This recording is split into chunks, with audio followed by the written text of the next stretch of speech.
Hello learners, welcome to banking solutions. कैसे हैं आप सभी? आशा करता हूं आप सभी बहुत ही अच्छे होंगे। आपकी तैयारी बहुत अच्छे से चल रही होगी। इस वीडियो से मैं आप सभी को एरर डिटेक्शन के क्वेश्चंस करा रहा हूं चैप्टर वाइज। ये चैप्टर 2 है, नाउन्स एंड नंबर्स का पार्ट 2 है ये। टोटल 3 पार्ट में इस चैप्टर को करेंगे, पार्ट 1, पार्ट 2 और पार्ट 3। पार्ट 1 में हमने 20 क्वेश्चंस करा था, इस पार्ट में हम 20 क्वेश्चंस करेंगे और पार्ट 3 में हम 10 क्वेश्चंस करेंगे। ठीक है, ये वीडियो नंबर 7 है। अगर आपको इस वीडियो सीरीज के बारे में आज पता चल रहा है तो आप आई बटन पर क्लिक करके पूरा प्लेलिस्ट एक्सेस कर सकते हैं और वीडियो नंबर 1 से क्वेश्चंस को सॉल्व कर सकते हैं। अगर आप इस चैनल पर पहली बार आ रहे हैं तो इस चैनल को सब्सक्राइब जरूर से करें ताकि आने वाले वीडियोस नोटिफिकेशन आपको मिलती रहे। चलिए बढ़ते हैं हमारे आज के क्वेश्चंस की ओर। पहला क्वेश्चन है, all his sister in laws are extremely beautiful to look at, so the question of selection is very puzzling. इसमें क्या गड़बड़ी है देखिए।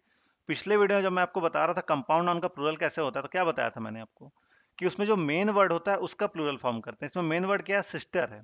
ठीक है, तो सिस्टर इन लॉज की जगह हम यहाँ क्या कर देंगे? Sisters in law. ठीक है,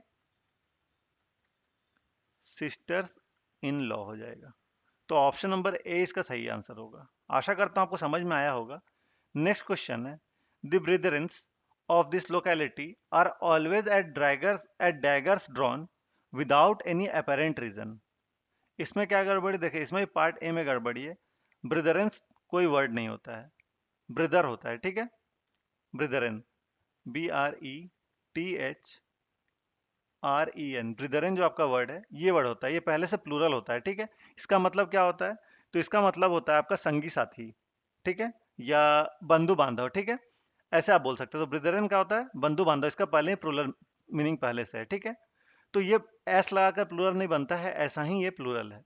तो इसका भी ऑप्शन नंबर ए हमारा सही आंसर होगा। Next question, the wall of this magnificent building is 50 foot high and its paintings are very striking. देखिए 50 फुट, फुट तो सिंगुलर होता है, यहाँ पे प्लूरल आना चाहिए तो फीट हो जाएगा। ठीक है, तो 50 फीट हाई हो जाएगा। ऑप्शन नंबर सी इसमें गड़बड़ी है। इस क्वेश्चन में, the head quarter of the any is in new Delhi या इज इन दिल्ली। ठीक है, it's really it is really very surprising that you don't know even the fact. तो हेड क्वार्टर कुछ नहीं होता है, हेड क्वार्टर्स होता है। ठीक है, हेड क्वार्टर कोई वर्ड नहीं होता है, हेड क्वार्टर्स होता है। ऑप्शन नंबर ए इसका सही आंसर हो जाएगा। प्लूरल रहे सिंगुलर रहे, सब में हेड क्वार्टर्स ही यूज होता है। नेक्स्ट क्वेश्चन की ओर बढ़ते हैं। If a student needs advice about careers he should consult the career officer.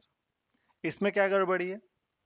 तो इसमें आपका कोई भी गड़बड़ी नहीं है, सेंटेंस शुद्ध है, सेंटेंस एकदम एरर फ्री है। तो ऑप्शन नंबर ई इसका सही आंसर हो जाएगा। Two summons have been issued by the court but you have not turned up yet। Court ने दो समन आपका इशू कर दिया है। तो इसमें समन्स आपका प्लूरल नहीं, दो के साथ तो प्लूरल लगना चाहिए ना। और समन्स प्लूरल, समन्स सिंगुलर होता है, समन्स में ईएस लगेगा तो प्लूरल होगा, समन्सेज हो जाएगा। ठीक है, तो two summonses have been issued by the court but you have not turned up yet. तो ऑप्शन नंबर ए इसका सही आंसर होगा।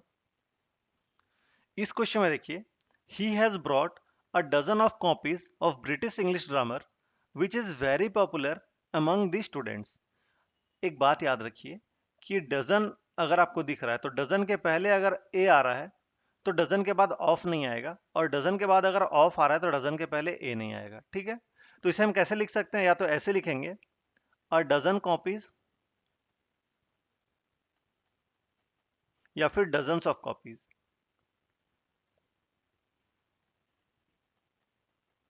ठीक है, तो आ के साथ ऑफ नहीं आएगा, डजन है तो ऑप्शन नंबर बी में गड़बड़ी है इसमें। Next question, the beautiful surrounding of the palace attracted a large number of tourist among coming from abroad. ठीक है, तो देखिए यहाँ पे सराउंडिंग गड़बड़ी है, सराउंडिंग यहाँ पे एडजेक्टिव हो जा रहा है।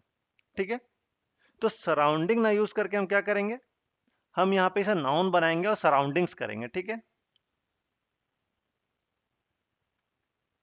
सराउंडिंग्स, सराउंडिंग और सराउंडिंग्स में बहुत अंतर होता है।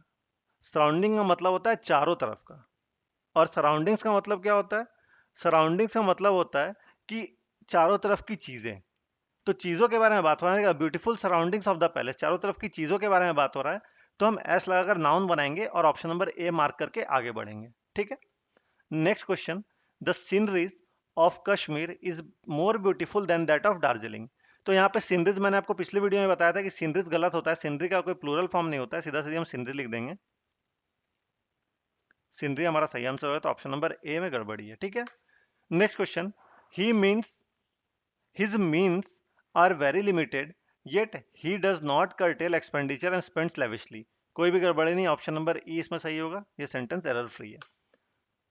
He uses a fine quality of shampoo so his hairs are black and attractive.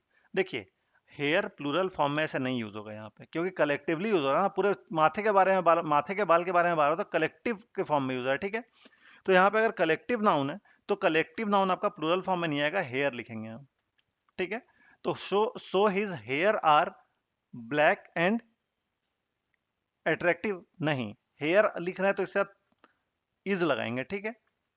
Hair are नहीं करेंगे, हेयर इज करेंगे। अब देखिए, he uses a fine quality of shampoo so his hair is black and attractive. आशा करता हूं आपको समझ में आया होगा कि कलेक्टिव नाउन है ना हेयर, जब कलेक्टिव नाउन की तरह यूज कर रहे हैं ना इसे, तो हम इसे सिंगुलर फॉर्म में ही लिखते हैं। हाँ, अगर मान लीजिए कि आपके बाल काउंटिंग के केस में कि 3-4 बाल झड़े हैं, तो 2 हेयर्स या 3 हेयर्स ऐसे हम लिखेंगे। लेकिन यहाँ पे पूरे सर के बारे में बात हो रहा है तो अनकाउंटेबल नाउन हो जाएगा, पूरा माथे का बाल गिनना तो मुश्किल है, अनकाउंटेबल नाउन है ये, इसलिए यहाँ पे हेयर इज हो गया। तो ऑप्शन नंबर सी में गड़बड़ी है, सी मार्क करके हम आगे बढ़ेंगे। वर्ड्सवर्थ्स poetry is characterized by a subtle description of the beauty and liveliness of nature। इसमें क्या गड़बड़ी है? तो इसमें गड़बड़ी आपका जो है वो पोएट्रीज में गड़बड़ी है। सेम चीज मैंने आपको पिछली वीडियो में बताया था कि सीनरी, पोएट्री ये सब प्लूरल फॉर्म में नहीं आता है, पोएट्रीज ना होके पोएट्री हो जाएगा, ठीक है। तो ऑप्शन नंबर ए में गड़बड़ी है इसमें।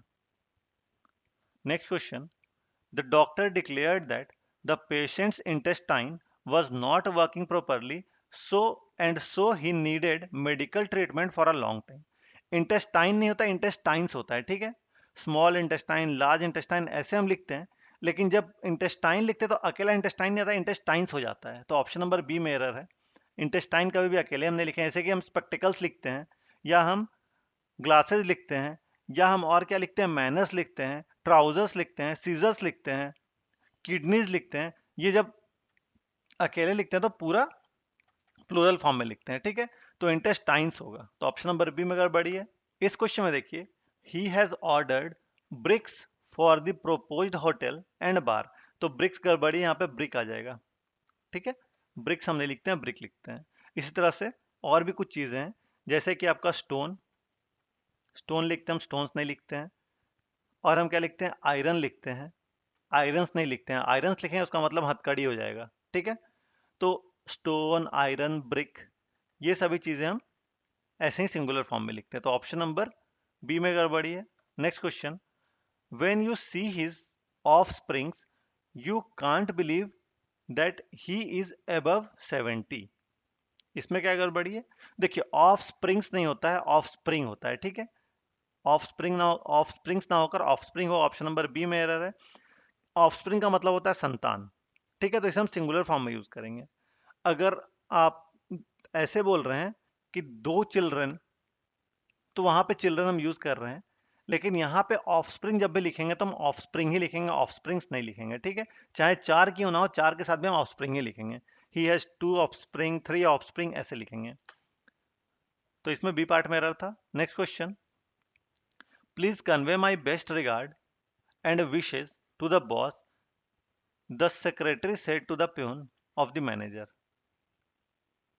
तो यहाँ पे रिगार्ड ना होकर रिगार्ड्स हो जाएगा, ऑप्शन नंबर बी में गड़बड़ी है इसमें, ठीक है। रिगार्ड नहीं होता है, रिगार्ड्स होता है। रिगार्ड्स का मतलब क्या होता है? रिगार्ड्स का मतलब होता है काइंडली थॉट्स एंड विशेस, ठीक है। तो यहाँ पे हम रिगार्ड्स लिखेंगे।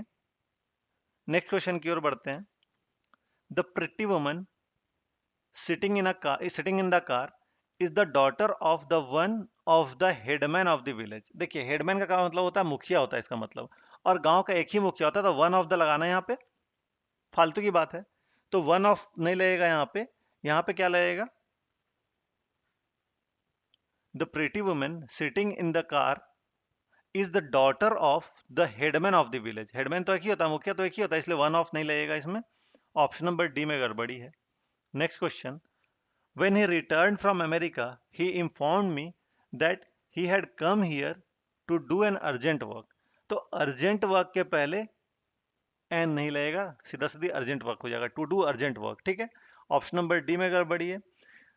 अगर अर्जेंट आपको दिख रहा है तो अर्जेंट वर्क ही होगा। ठीक है, अर्जेंट वर्क होगा, ना कि आपका एन अर्जेंट वर्क या और कुछ नहीं होगा। और अगर आप इसी तरह से और भी वर्ड्स देखें तो होम वर्क होगा, कल भी मैंने आपको बताया था ये चीज, होम वर्क। या फिर आपका अर्जेंट वर्क मैंने बताया ही, अर्जेंट वर्क, क्लास वर्क। ठीक है, इंपॉर्टेंट वर्क। तो इन सभी चीजों में आपका इधर आर्टिकल नहीं लगता है। ठीक है, सीधा सीधी ये वर्ड हम लिखते हैं, तो ऑप्शन नंबर डी में गड़बड़ी है इसमें। तो चलिए बढ़ते हैं हमारे अगले क्वेश्चन की ओर। Many of the MPs absented themselves from the parliament when some issues of the highest national importance were to be discussed. कोई भी एरर नहीं, ऑप्शन नंबर ई सही आंसर होगा इसमें।